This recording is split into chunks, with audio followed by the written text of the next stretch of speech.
Welcome back, everyone. Welcome back. Good afternoon. Welcome back to another episode of the Everybody Eats podcast. I hope you guys are doing well. You guys are staying safe and healthy out there. Today, Travis Huff joins us all the way from sunny California. So thank you for being on here. So for those listening, make sure you're following us on all platforms, Twitter, Instagram, and definitely check out our YouTube page. I'm going to be transparent. I want to grow the YouTube page. So check us out. All the episodes are on there. So subscribe. Get those notifications going on. Every Tuesday we drop those episodes, so watch out for that page. All right, so Mr. Travis, you are a CEO of Real Time Outsource, right? Yes, sir. Investor, podcaster, father. So if you could just introduce yourself, you could speak more about what do you do, Absolutely. how do you get there, and we'll get it rolling. Absolutely, guys. So it's a pleasure to be on the show. Everybody does eat right now, and you need to keep that mentality right now during these times because we're all going through something a little different. You know, I mean, we didn't expect this, and so a little bit about my story. I've always been an entrepreneur, someone that's had paperboy, lemonade stand, sold stuff out of the garage, just always found my way to make money. I loved taking that money and buying baseball cards. As you can see, I'm a collector. Collected these autographs, actually sent these autographs out to these individuals from Muhammad Ali, Tiger Woods. You can see George Foreman, Joe Namath. I mean, some of the greatest people are out here and on my four walls. So I've always been a collector, right?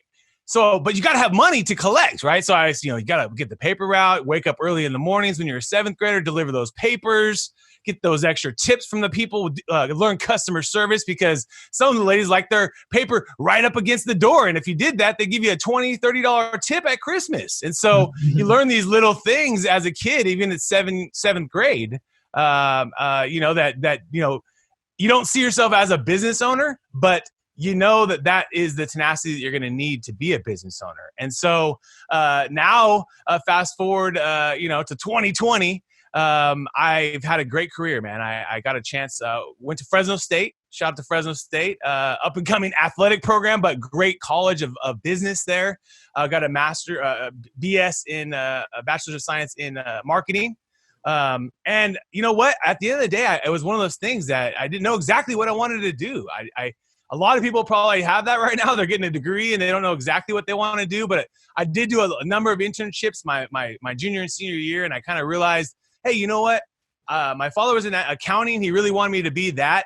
But I said, hey, I love advertising. I love marketing, come up with these campaigns, running them. And so my goal was I was trying to find a job in Fresno, which is a very small community, in media and marketing. And so I started approaching all these, different businesses, and I literally got a blessed in an opportunity to work for ABC Television, the Walt Disney Company, one of the greatest companies on earth. As you know, if you believe in magic, someone's drawing now owns ESPN and all these brands and Star Wars franchises, and the list goes on. The point is, it was just a great opportunity, because to work for a corporate company, to see how it is from the insider. And it taught me a lot about the business of advertising and how to work with agencies and what they're looking for. And we was also in the pinnacle because I was working from 2005 to 2009. And as you know, what happened in 2009, started seeing tons of my clients go out of business, cancellations, lots of contracts lost, media recouped, meaning they take it out of your paycheck because the client's not paying. And so learned some hard lessons too, but I was literally sitting down at a Starbucks with a friend. And this is the best thing to remember, folks. Anyone that's listening, is the best ideas sometimes happen when you just listen, right? So sitting down at a Starbucks with a friend, and he says, hey, people are going to need their Facebook pages managed. And this is in just shy of 2009, November of 2008. And I was like, dude, this is a great idea. I need to start putting together a PowerPoint, saving a little money. And eventually, June of 2009, we started the business with our very first check. Remember this, entrepreneurs out there. You're not an entrepreneur if you can't get a check, a Venmo, a PayPal, however you're getting that money. Remember, if you can't get one check, you can't get 500 checks. You can't get 1,000 checks. You can't get 10,000 checks. So if you can't get one, you can't get two. And once you get one, it's easier to get 2, 3, 4, 5, because you can use that as a testimonial. You can say, hey, I'm working with this customer. I'm working with that customer, as you know. So it really started as a bootstrap model, which I think some of the best businesses are. a bootstrap model. And we literally have now 11 years. I've been doing the same thing. I mean, time and time again, our number one request, we just are launching a few different campaigns this week, is Facebook and now Instagram. As you know, Instagram is the new popular asset owned by Facebook. But they want both because you want to have that local presence on the Facebook, and then you also want to have the IG because it is the popular trending network. But Facebook still dominates in a local marketplace. And guys, I'm going to be straight up with you. I'm going to give you guys some wins you guys can do today on the show with your Facebook page to get more engagement, to get more love in your feed, and also at the end of the day to stay more relevant. Because as you know, over those 11 years, guys, I've seen the algorithms change. I've seen crazy things, amount of things happen to the pages, positive and negative. You know, the negative is the algorithm change, and the organic reach that you got went down. The positives are you had these inbox messages, and you had all these new offers and availabilities to make sales right on Facebook. And now you got Facebook Shops, which I don't know if you guys have heard about, but that's the new big behemoth coming from Facebook, folks. And learn about it. Go to Facebook Shops, learn about it. Go to Google. You can literally take your business and services and sell them right on Facebook. And no credit card needed. It's going to be tied to your Facebook account that you have in your Facebook. And so it's going to be seamless and a great way in these times of COVID for Facebook to support businesses, partnering with great companies like Shopify and things like that. Because everyone needs to, if they are not right now, some people are thinking about, oh, my business is only online. Okay, great. You've always been winning. But a lot of businesses have always been brick and mortar. Think about it. The hair salons, everything, even the bars. Like the bars are changing. So if you're a bar, you need to take your favorite drink and you need to sell the mix so that people can turn up at their house with your favorite drink. I see it happening. I see people doing it. You can't be in business, but you can still have people come pick up these drink packs of your favorite top sellers. Boom. You can still be making money. I saw Gary Vee make it say it as a tip. One of his clips, I think he was talking to a family that owned like a dumpling shop. So he said if they want to grow, what they could do is pretty much sell packets of the mix of like how to make your own dumplings, along with like videos and tutorials about like this is how you make the dumpling. So he was like, obviously it won't be like people will grow an affinity for it and like it, but they would still want to go to the store. Even if they buy the pack, they'll want to go to the store to get it like originally done. Right. Yeah, absolutely. I mean, once things get back to normal, you can go to the store. But also the benefit, like you said, too, is now you're able to actually distribute your stuff out to people that maybe are not in your local area. So now your restaurant is out sending stuff out with dry ice to people from Fresno to Chicago, let's just say, or Fresno to New Mexico because of the internet and because maybe possibly you went viral or you worked with an influencer, you did digital ads. You can obviously do Facebook ads and you can run targeted ad campaigns. People like certain things, like you said, dumplings, and it's in their profile. I love dumplings. Yeah. Run your freaking restaurant ads to these people on a Shopify account or on your website. And it's that simple. And that's the way you have to think right now. And a lot of businesses, my man, are trying to figure out a way to go digital. Even Walmart. Just think of the biggest companies. Yeah. Think of the biggest companies. Walmart's done a pretty good job. They got Mark Lohr through Jet.com. He's one of the smartest entrepreneurs on the internet. Started diapers.com and some of these crazy, real niche businesses. And I was actually listening to a video this week, and I want to share this with your folks today, is that he said, you don't have to think of a new idea. Take anything that you buy. Take anything you buy. And can you make it better? Can you make the experience better? Do you buy pizza? Okay, can you make it hotter, fresher, faster? Can you? Yeah. And if you can, you probably have a whole new pizza company that could beat Domino's and that could beat everybody. If you could deliver it faster, hotter, better. Yeah. And so it's funny. And that's what he did with diapers.com is he just basically went and bought diapers on Costco. We all could do that and sold them on the internet at a margin, and then he did the same thing with jet.com too, as well, where Walmart purchased that company. So, but I think the biggest companies in the world, guys, are trying to figure out digital. Because Amazon's eating lunch. Amazon's eating everyone's lunch. Amazon is literally sucking at least 2 purchases a week out of every consumer in the world. Yeah, that has it. And I was gonna say that they changed the whole industry too. Like I was talking with Edom because we also, not only the podcast, we also have a clothing line. So whenever we got to deliver, we had a meeting like last week, and I was telling Edom, like, Amazon really changed the whole game of delivery, period, because not everyone wants their products in 2 days. Yeah, that 2-day shipping, bro. Like, that's not cheap. Yeah, I know. Yeah, that's like the new thing. It's like everyone wants this. In China, they have 1 hour, $1 in 1 hour shipping. It's ridiculous.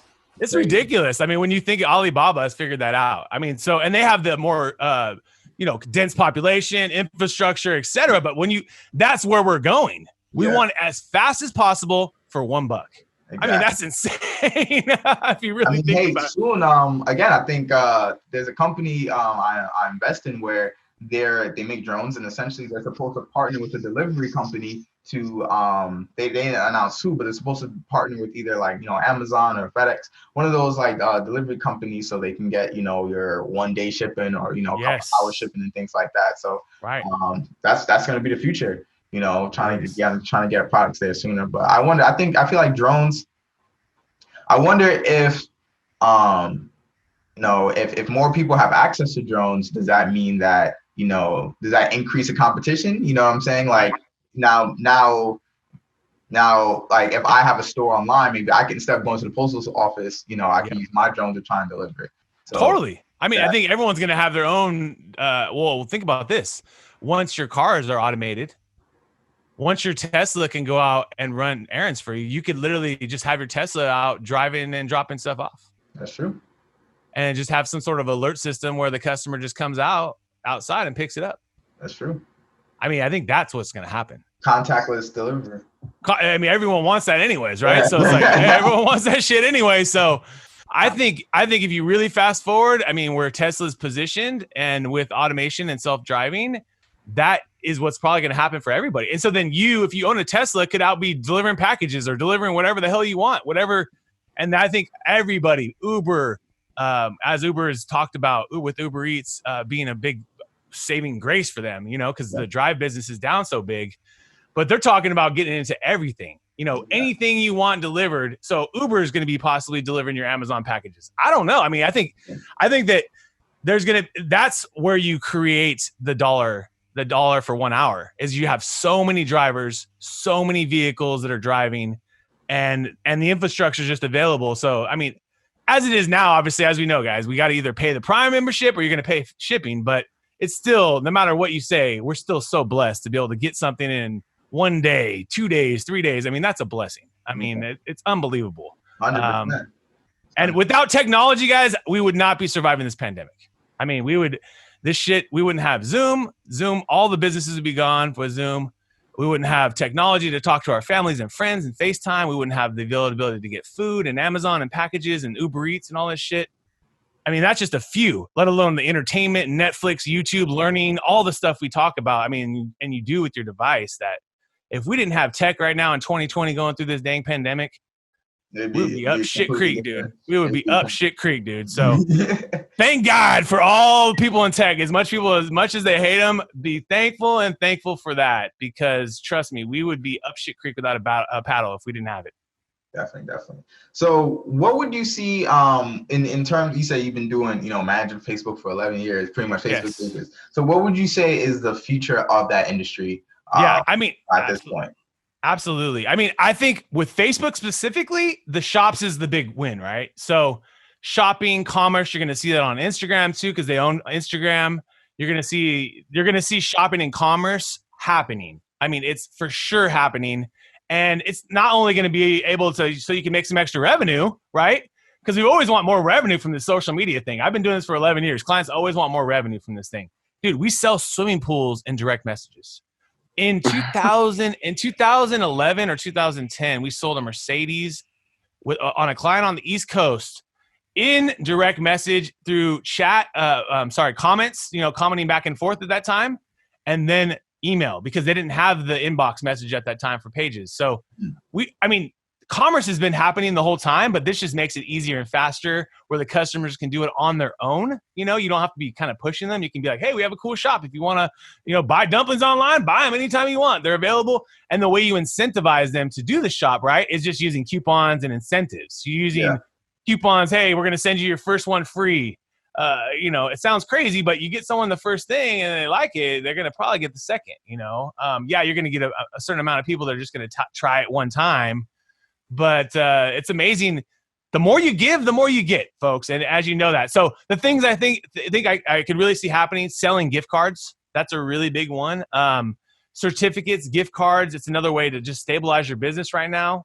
We all have inventory. We all have our own personal services. If you're in a business like mine, you have a team that we've taken some hits on our business. We'll talk about that. But so we have capacity for new clients, right? So I could be aggressive with my gift cards and offerings. I could say, hey, for $500, I'll give you a whole annual campaign. Or if you're a pizzeria that's been struggling or a bar that's struggling, come up with your favorite mix of cocktail and sell it for half off just to get the revenue, blow it out, you know, sell out of this stuff. The second thing you can really do, and I think that you guys are seeing that, is live. More and more people are going live on IG. More and more people are going live on Facebook. It's a way to talk to the customers. It's a way to stay in front of the customers. The way I've been going live, guys, you guys will probably laugh about this, is every Saturday night, which tonight's Saturday night, I have created Club Quarantine for my friends on Facebook, and I go put a wig on, put some cool glasses on, and I DJ. I've always loved DJing just for me and my wife, and just a fun way of kind of spreading love and let other people listen to music and stuff like that, and it's created its own little thing. I never thought I would be going live that way. I thought I'd be going live on an Instagram. I've done a few of the IG lives. I've got a few coming up here too, where you do. It's kind of like this. It's just on IG live, but it's amazing the different ways people are using live. Yeah, definitely. As a great way to just talk to you, tell your story, and remember this: how many people are watching it live does not matter as much as this.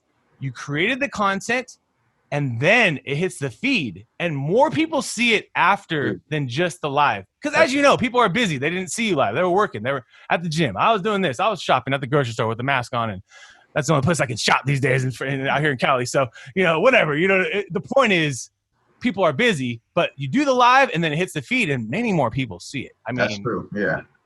Some of the lives, there might be like at any given time, 20, 30 people watching live on some of my stuff, and then it hits the feed and it'll go from 400 or 500 people will see it views wise. You know what I mean? And then lots of comments and stuff after, because it hits the feed. So as you know, that's a real critical factor. And then reaching out for reviews right now, folks. I think the reviews are such an thought about thing.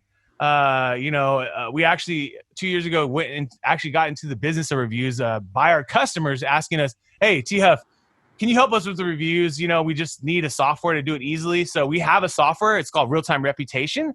But anyone out there can literally just ask their friends for reviews. You know, you can literally just email a customer and say, hey, you know what? I really appreciate your business. Times are tough right now. Reviews are important to us. Would you mind giving us a review?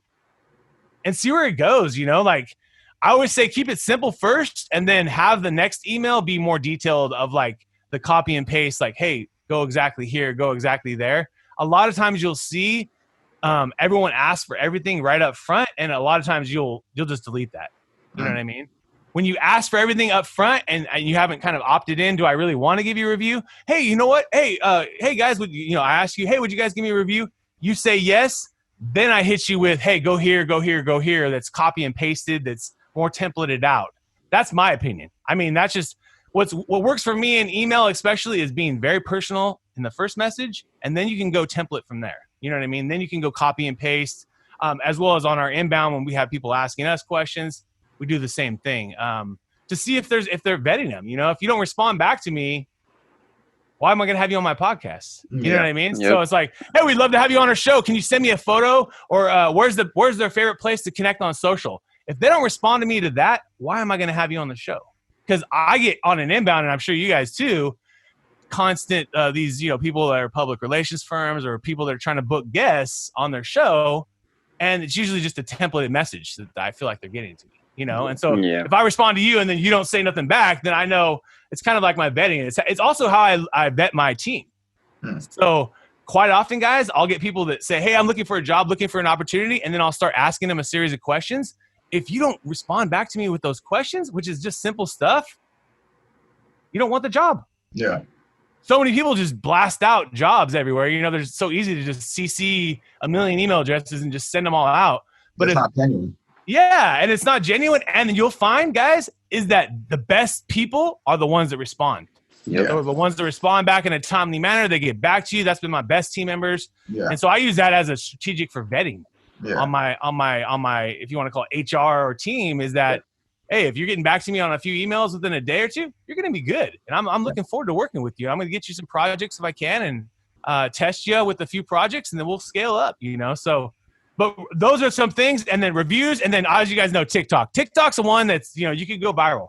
Anyone today with the right dance, the right video, the right music, the right editing, the right whatever. I just had it was on with a guest. One of his videos, he got, he's doing good, 5,000 views. All of a sudden, 2.6 million views on one of his videos. Same editing, same shit. It's just that one hit the message hit, you know. And so TikTok's the one that there's a lot of organic opportunities there. Creating content, there's no, what's the word? There's no pressure. It's a fun platform. You create content and you absorb content. And then lastly, I think digital ads and social ads are at a great value right now, guys. You guys obviously may have seen in the news or not, Google, Facebook ads down big time in the last few months because small businesses, if they're not able to be open, they're canceling their contract. That means we've lost business big time in our agency, probably 30 to 35% at least. At some point 50%, but we're working to get new deals, and we have, so we're kind of leveraging the new opportunities as well to not be as bad, but we're having total industries out, guys. I mean, we work with the water park clients, they're all gone. I mean, the water parks are done all year. Work with restaurants and bars, they're done, dude. I mean, how can you open a nightclub right now? I mean, you have to think differently. You have to survive, if you're in those industries, because it's just you have a lot of fixed costs. Unlike maybe me, where I'm sitting in my office right now at my house. That's true. So I don't have much fixed costs. My freaking where I could sleep right now if I needed to. I could go pull up a cot right there and sleep if I needed to. You know what I mean? So take advantage of digital ads. If you haven't taken advantage of those, now is a great time to start testing your message in your local Facebook community, because what I'm telling you guys is you're getting more bang for your dollar. There's less advertisers advertising, which means every dollar you spend now, you're getting just a little bit more than you were before this COVID Roni thing, And so, and it could be that way going forward for a while, you have, you don't know exactly how many businesses can survive. But now is the time, if you do have a little cash and you want to do some testing. I always like to say testing, because when you're doing ads, it's all a test. You don't know how it's going to work until you see how it works. Like, oh, this shit works. The ad's coming in. This shit's good. Fucking let's throw some more money at this thing because it's working. You don't go in and just spend 10 grand just blankly, and that quite often clients think that way. You want to do tests of 6-7 days, a week, 2 days, or a month, and have a fixed budget, and then say, okay, this came in. Okay, it was a success. We got more sales. We got more. This really resonated, or this shit really didn't work, and we need to come up with a new ad, a new idea, a new campaign. Because the faster you can kill a bad idea, the better. I really appreciate that. Get closer to that $2.6 million, 6 million organic TikTok view. You know what I mean? It's just a matter of time. And everyone knows that. That has been doing a ton of ads, especially in the industry, but it's the little untold tale, because honestly, Facebook and Google do not want you to have super efficient ad campaigns. Think about it. They would rather have you pay the highest cost per thousand, the highest cost per click, and just do it all self-service, right? Because you can just spend $10,000 out on your own credit card right now if you want. And then they don't know that there's tons of optimizations that you've been missing. And they're not going to tell you, hey, dude, this ad campaign is not working. Stop spending. They'll let you run that shit until you go bankrupt. Straight up, dude. And companies do. I mean, and so it's very important to test. I mean, so I've had some experts on my show, the B-Real Show, and I mean, some of them will say, we're constantly testing, and that's just how you always think about when you're launching a new campaign is, this is a test. If it works out good, then we're going to throw more money at it, and then if it doesn't, pull it, turn the message, switch the ad campaign and try a new one, and that's literally since we've been going. I mean, on the ad side, now on the content side, we can talk about some different stuff if you guys would like. So the quote is, "We only know what we know until someone knows better." Ooh, I like that. Dang. I like that. That's why we always have to keep learning, folks. That's a fact. Life is full of learning. Never think you know everything. That's a fact. Any tip on who said it? He's a rapper. Really? Yeah. I guess a little kind of on the activist side, but nothing crazy. Kendrick? Common? No. Common's the answer. East Coast. J. Cole? J. Cole? Nah, but towards the south, like Chicago area. Chicago. Chance? Yeah. I love that chat. I love Chance, dude. Say it one more time, the quote. So we only know what we know until someone knows better. We only know what we know until someone knows better. Yeah, that's a fact. It's like when they say sometimes you don't know what you don't know. Right. Right? And it's like so many people are ignorant and they fucking don't listen to the world, and they don't listen to the people around them right now. It's like, it's so true. It's like, that's the truest quote because like we said, life is full of learning, guys. No one knows everything. If you think you know everything and you think your shit don't stink, well, tomorrow your shit's about to stink, folks, because it's just, that's life, it's just, and then you have to think of it that way. That's my point of view, at least. And I'm always being taught lessons from even my daughter, 17 months old. Yeah. The youngest to the oldest. My grandma, who's in my life, is 93 years old. My father, who's 67, and down the line, clients and friends and team members, and my wife, and then my daughter, who's 17 months. And dude, I'm learning all the time. So that's the point of life, I think, is to embrace the learning and to not think that you are some elite person that knows everything, or some person that just is not willing to listen to others. Because right now, guys, as you guys know, we all just need to feel and listen to each other a little more. Okay, that's my belief. Listen to each other a little more, feel each other a little more, and truly love and respect each other, because we're all going through a freaking mess right now that no one wanted. No one wants this, no matter where you're at, no matter who you are. No one wants what's going on right now in the world, especially with the Rona and all this crap that's going on. But the point is, people just get so caught up in their head, dude. They get so caught up in the bullshit and their minutia of like, oh, I know everything. I know it all. I don't need to listen to some 17-year-old that maybe teach me a little tip about what they're feeling at 17 right now going through Rona when I'm 38. And when I was in 17, dude, I was turning up, bro. I mean, dude. If I would be having house parties right now. I was an entrepreneur, man. So I would be spreading this Rona right now, because when you're 17, you just don't think that way, I mean, 38 now, it's a little different. But the point is, when you're going through something like now, I just feel for them. So you have to listen. And the biggest thing is, guys, is you do not have to agree, but you have to accept. That's a fact. Accept. Hey, that's your point of view.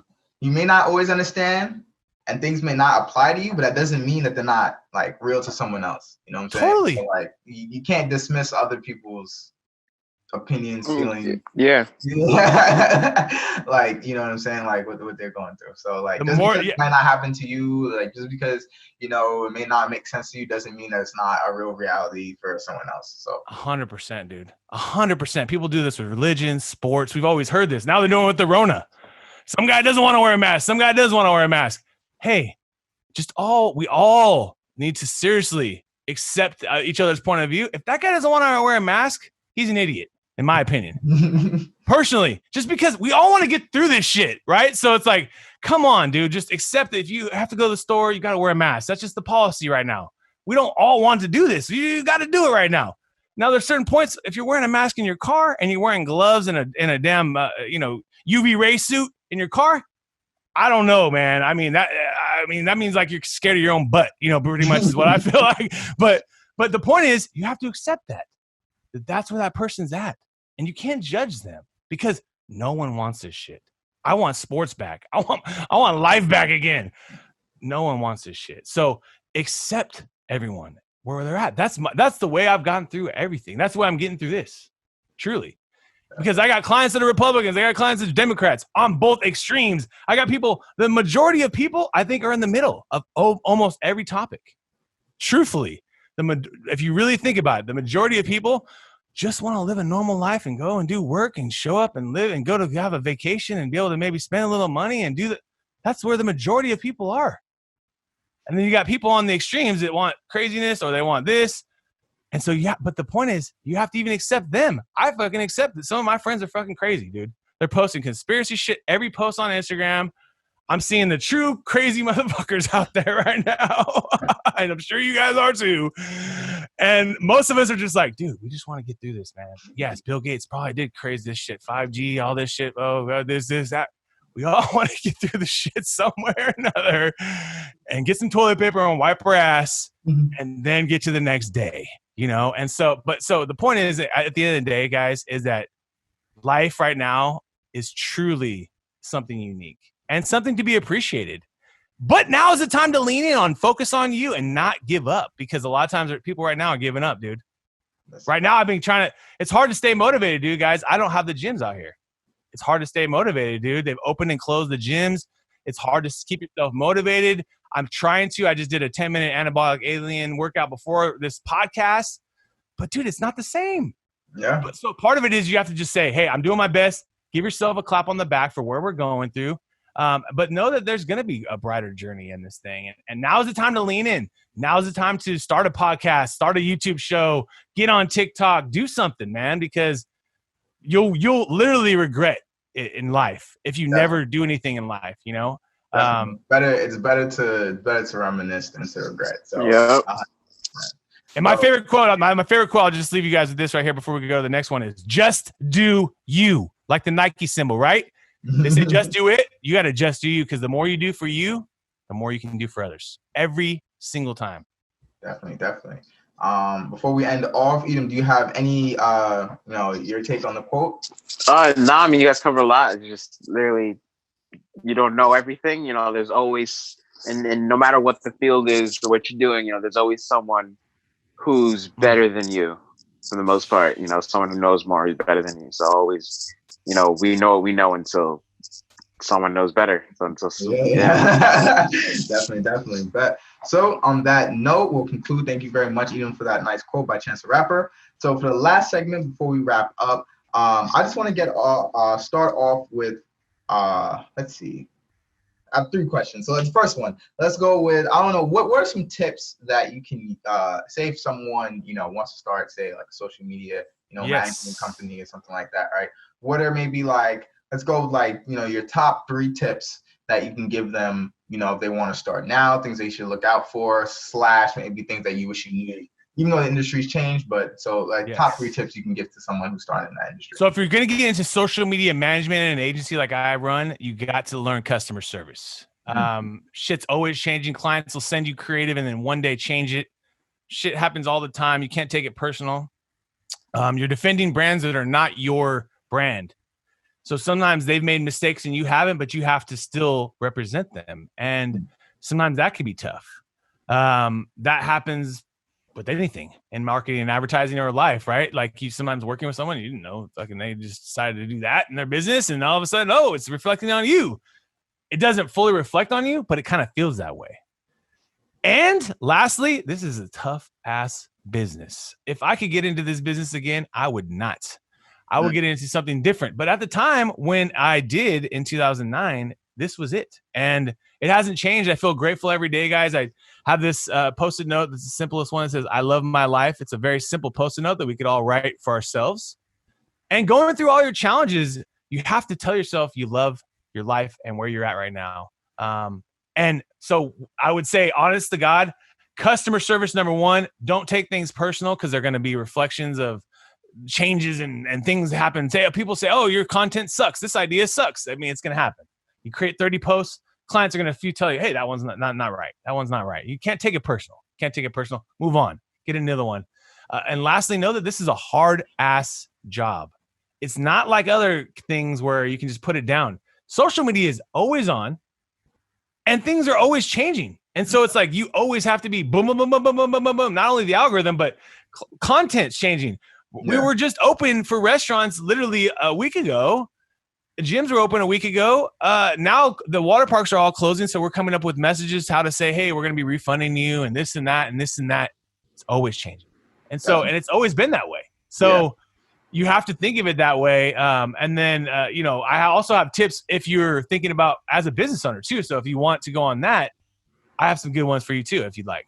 Definitely. So first, I want to cover that customer service, because that was actually the follow-up question I was going to ask in terms of customer service. Because one thing on your website, and one thing I noticed with you, is that you reply fast to emails, right? Yes. So, and it was funny because I wanted to speak about that, and I was talking to my brother the other day, and he was talking about, especially times like now, like replying fast to an email. Not only does it he's like, it's probably one of the best things you can do for your business, because it builds that trust, it builds that relationship. He was like, yo, people just want to be heard. People want to feel that, when they're talking to a company or to an organization, that they know, the other person can somewhat sympathize with them, right? Absolutely. So I noticed that you have that on your website, and even with you reply back fast to your emails. That's something I'm trying to get better at. So if you could speak about why you do that, and the importance of that, and how that contributes to customer service.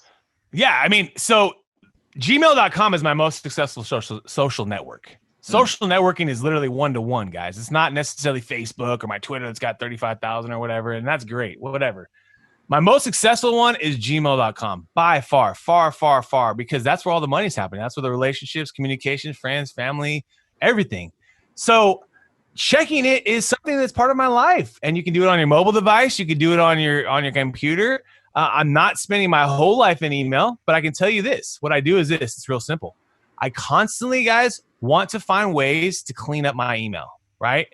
So what I do, this is another tactic I'll tell you what I do, is I just ask questions, right? So when I get emails, I ask questions back. That's another vetting thing, right? I told you I vet people. If they're getting back to me, I instantly, when I ask the question, I archive the email. So now my inbox is getting less. There's less things. So what I've seen, that people that have issues with responding to email is that there's so many damn emails in there. I don't know which one to respond to first. It's so overwhelming to me, at least in my mind. That's why they talk about inbox zero. Is that to me, when I have a ton of freaking emails in there, even though it's past stuff and I already know that, I archive everything. I either tag it with my business, which you can put tabs on Gmail, and get rid of that stuff. Because when you open your inbox, especially your inbox, you want to just be dealing with the hot transactions. You don't want to be thinking about the past shit. And so you can archive all that stuff that you don't need.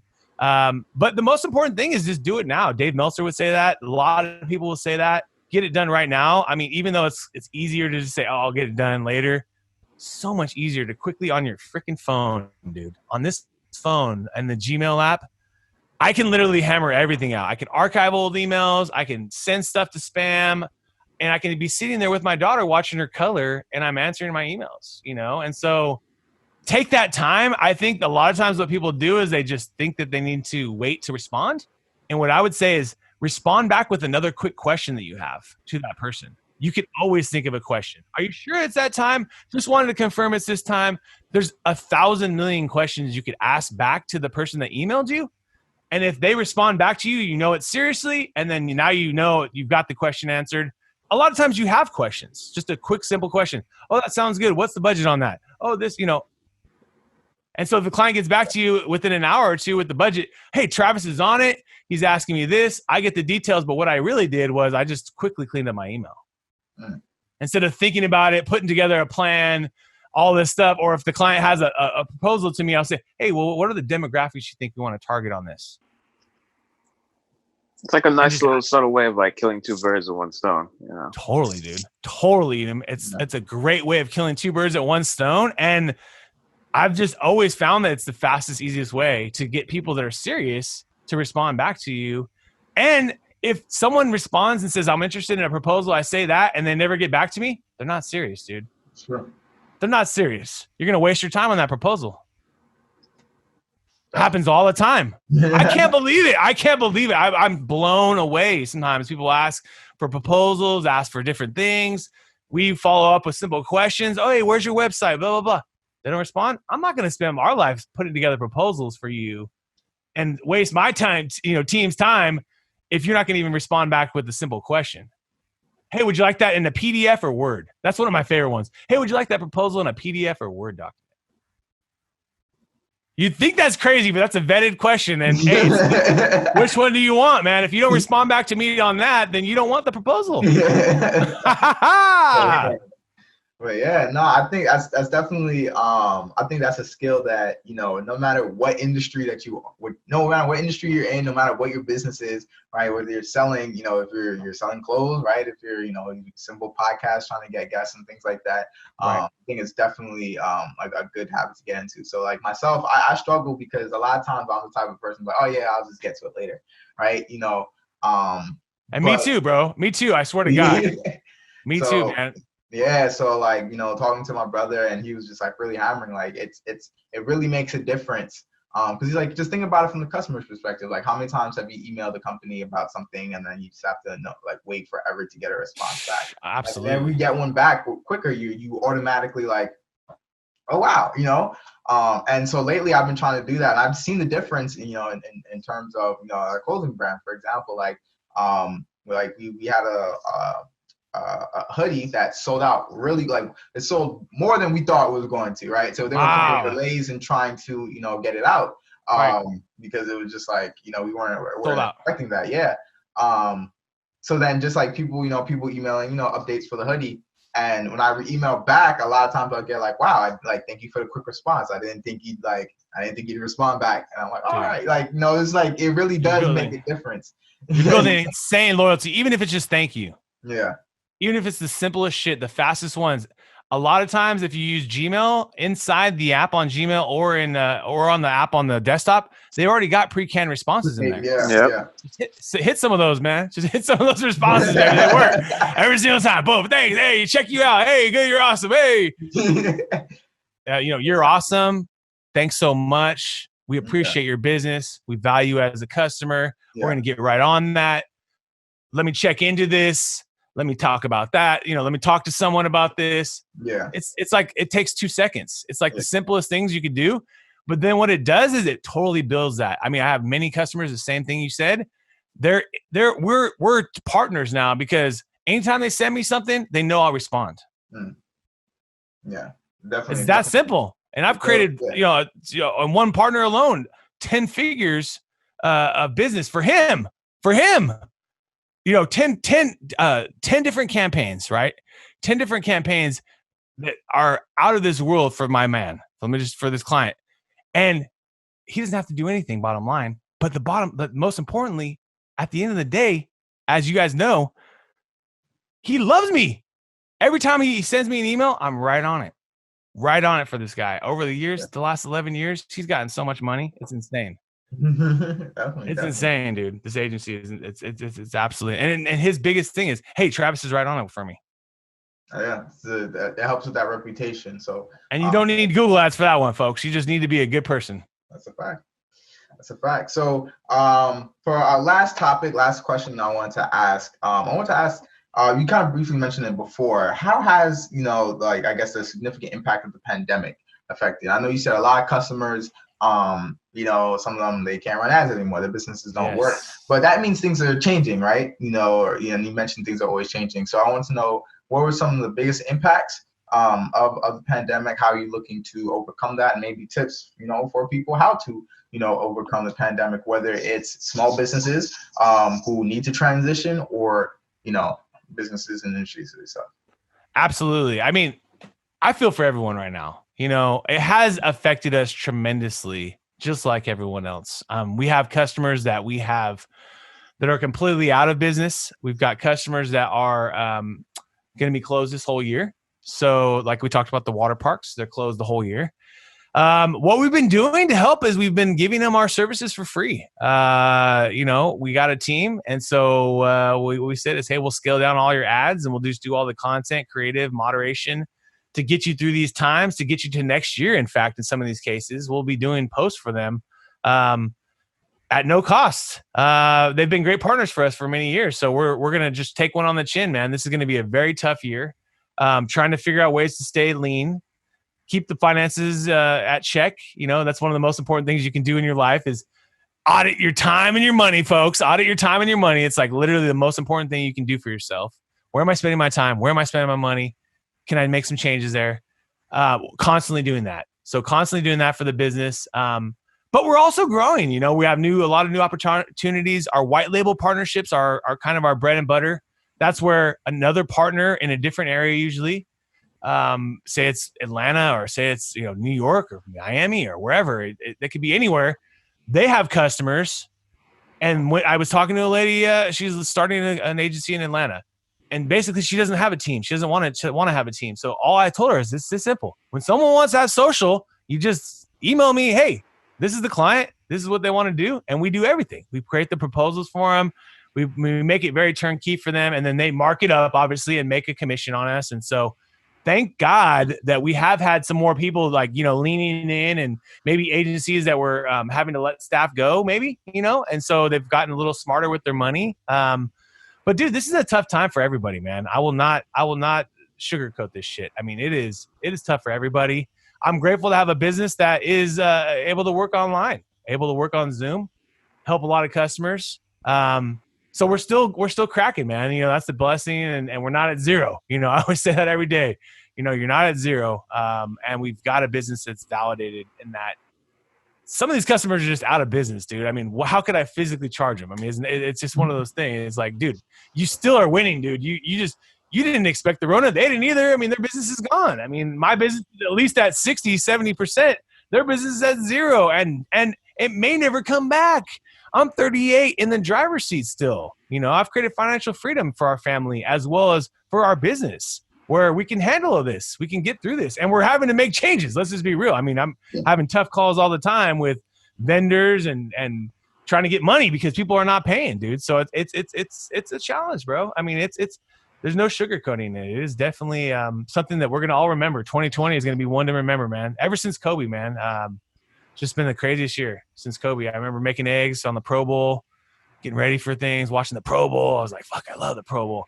Making eggs, and my wife comes down and she says, Kobe's went down. I'm like, oh my God. And then since then, we're making the best out of it, guys. We're making lemonade. We're selling lemonade over here, but we're taking these lemons and we're going to really remember them. These are going to be times to be cherished too, because we're all getting a little more time with our family and friends, and maybe some reset of what's important in our lives, and remembering that life itself is just the most important thing. And the consumerism and the glitz and the glam and some of that shit can all go away real quick, as we're experiencing right now with not having our sports and all our concerts and, all the shit that we get used to, to distract us from our lives. And so now's the time to start reading. Now's the time to start meditating. Now's the time to start exercising. Now's the time to start doing anything, making music, writing a podcast, whatever, now's just the time. Because we're going to get out of this and we're going to remember, oh shit, we're not going to have that time anymore. And then the next thing you know, we're going to be at the concerts and everything's going to be back to normal. And then we're going to forget all this that ever forget happened. all this shit ever happened, and if you did lean in right now is the time to be like, damn, I really did step up, for my family, for my friends. And I tell my brother this week, that's the one thing, guys, that no one can control. No one can control what a great friend, family member, brother, sister, uncle that you are to the world. No one can control that. And no matter what you think about the media, the news, the government, no one can control what you did today as a great human being. So be a great person. Yeah. Definitely. Be a great dad. That's what I try to do. I'm going to wake up in a few hours. My daughter's going to wake up and I'm going to just be a great dad, So that's the deal, man. And but I just love you guys, man. I think that I love what you guys represent and that everybody eats. Because, like my boy Zeke,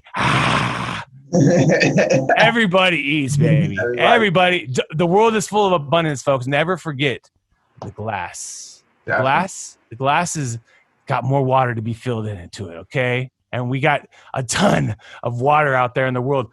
My man Jeff Bezos is making $11 million per hour right now, okay? Just do the math. $11 million per hour the owner of Amazon is making. The world is full of abundance. Definitely. So on that note, Eden, do you have any final remarks? Anything you want to send us off with? I just want to thank you for being here and give us all the positivity and the tips you've been given. And I guess absolutely, guys. That's it. All right. So on that note, thank you very much Thank you very much, Travis Huff. How can people find you? How can people find you on social media? Find out about your company. Yeah. Absolutely. You can check me out. Tallin2, Tallin. That is my hip hop rap name that I have stuck to because I'm 6'8", guys. Or Travis Huff, aka Tallin. And check out the business, realtimeoutsource.com. I would love for you guys to help out. We have a thing in there. If you go realtimeoutsource.com/be real, we will audit your social media and give you a very insightful report using our intelligence software to see where you're at, see who's mentioning you, see what they're talking about, and we'll do it for free, man. So no credit cards needed. Just put in your business name, and we've done 50, 60 of these already this year, and it's really helpful. Right now is the time to help, So we would love to help, and thank you guys again for what you guys are doing for the world, man. And never forget, guys, everybody eats. Thank you. So see you guys next week.